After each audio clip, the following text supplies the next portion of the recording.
Congresswoman, what are we going to do with 8 million illegal migrants? Trump wants to use local police to deport them. You support that? Well, I certainly do believe that our local police need to cooperate with Immigration and Customs Enforcement to deport individuals for which there are detainer requests.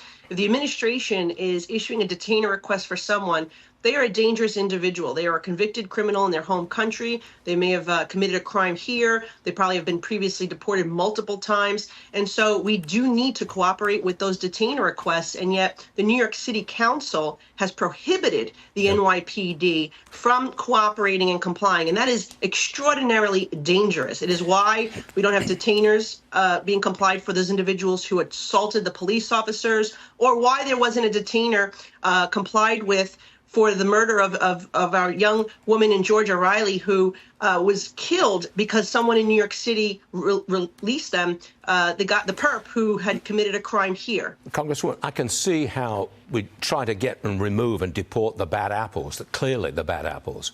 But 8 million, that's a very large number. We're not seriously going to consider taking 8 million people out of this country and deporting them, are we?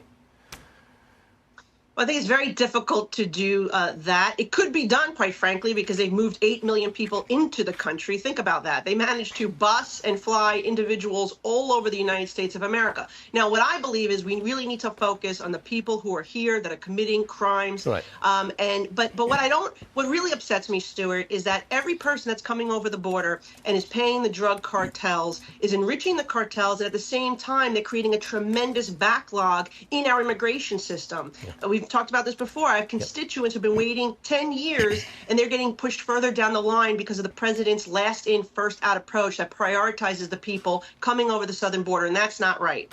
Please tell me about the New York police officers that you and Speaker Johnson have invited to the State of the Union message.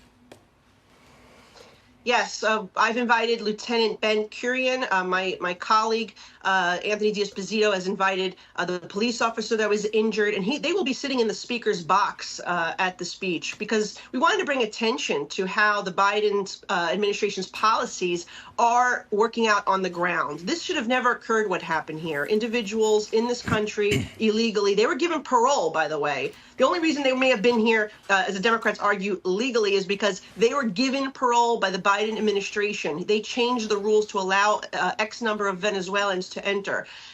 These individuals assaulted a police officer, and then they go back to the hotel in which the taxpayers of New York are paying to shelter them. It is such a broken system brought to us by the Democrats at the federal, state, and local level. And so, number one, we want to show appreciation for our NYPD, but number two, we want to shed light on the disastrous policies of this administration. I'm dying to see how many Democrats stand up and applaud New York City police officers. Not many would be my guess.